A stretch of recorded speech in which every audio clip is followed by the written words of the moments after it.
Ar fore dydd Iau Steddfod mae 36 o offerynwyr clasurol yn ymuno hefo cewri'r SRG i gael ei ail ymarfer cyn iddyn nhw hitio'r Pafiliwn mewn 7 awr. Lucy Morgan ydy prif drefnydd cerddorfa Pops Cymru, a mae hi'n gwneud yn siŵr bod yna drefn ar yr ymarferion. Newydd cael y cerddoriaeth i ni bore yma. O'n i wedi ymarfer tho tytha, ond nawr mae popeth wedi cael ei newid yn anall. Popeth yn ffres bore yma. Mae'r gerddorfa yn ymddangos yn cŵl braf, ond falle fod y pwysa'n dechrau dangos ar griff o Sŵnami. Fi yn cachu fy hun, gael weid hwnna? Ie, fi'n absolute cachu fy hun. Mae da fi rŵtîn nawr lle fi'n chwydu cyn mynd o'r llwyfan, a wedyn mae rhywun angen rhoi slap i fi, achos mae anxiety fi'n mor drwg. So good times, ond fi'n really enjoyo fe, mae'n werth achos fi'n really enjoyo fe.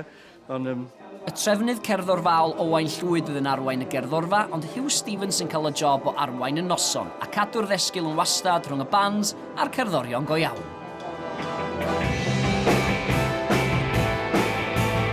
Wel, mae'n gyffroes yn dydi heno yn y Pafiliwn, mae'r gyngerdd yn digwydd. Dwi'n meddwl bod Lucy Morgan a'r Welsh Pops Orchestra yn ffantastig. Mae'n chwarae gyda Dexy's Midnight Runners, Lucy, a mae wedi gwneud hyn gyda bob math o bandiau diddorol a cyngerdd y gwahanol.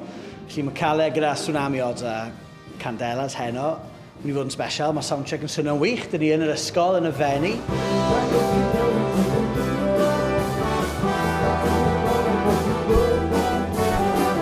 Cerddorfa Pops Cymru neu Welsh Pops Orchestra, a fel enghraifft blwyddyn diwethaf wnaethon ni doi gyngerdd yn y ganolfan y Millennium. Yr un cyntaf oedd Wales No. 1, a wnaethon ni gweithio gyda James Dean Bradfield, Amy Wadge nath ysgrifennu Thinking Out Loud gyda Ed Sheeran, a dath Shakin' Stevens, a oedd hwnna dydd Gwildewi, a oedd lot o artistiaid wahanol dyn ni. Hapus iawn, mae'r stwff yn gret a mae'r gerddorfa yma'n absolutely class, so dwi'n eich Hwn i gyd yn bleser i wneud. Mae'r rhai Sŵnami yna mor gymaint o lawen yn nhw a cordiau cyflwynydd.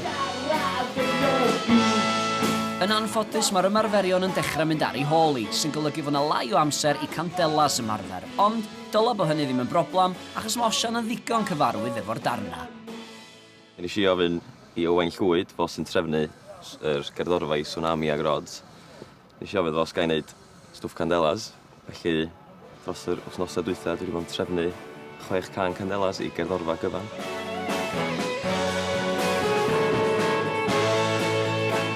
O'n i arfer dysgu Osian yn y coleg, felly mae mor braf cael cydweithio fo rhyw mor dalentog hynna. Mae wedi gwneud y gosodiadau cerddorfaol yna. Mae'n gweithio mor dda, a dwi'n meddwl achos bod o'n gwybod pob nodyn dydi anyway. Oedd eitha hawdd ymol dewis pa ganeuon i Candelas. Yn syml, jyst dewis rhain mwyaf epic. A wedyn mae cerddorfa jyst i gweithio syth bin efo nhw, dwi'n meddwl.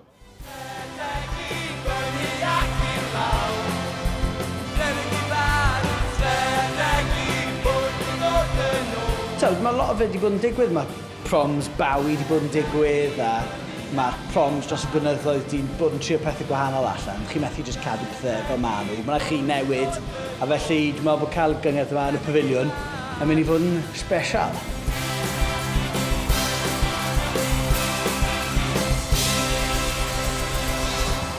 Mae o eitha surreal cael pobl eraill yn chwarae dy music di. Achos mae'n jyst yn swnio mor epic. Mae'n anhygoel, felly mae hwn fydd y gig gorau dwi'n rhoi di brofi, dwi'n meddwl.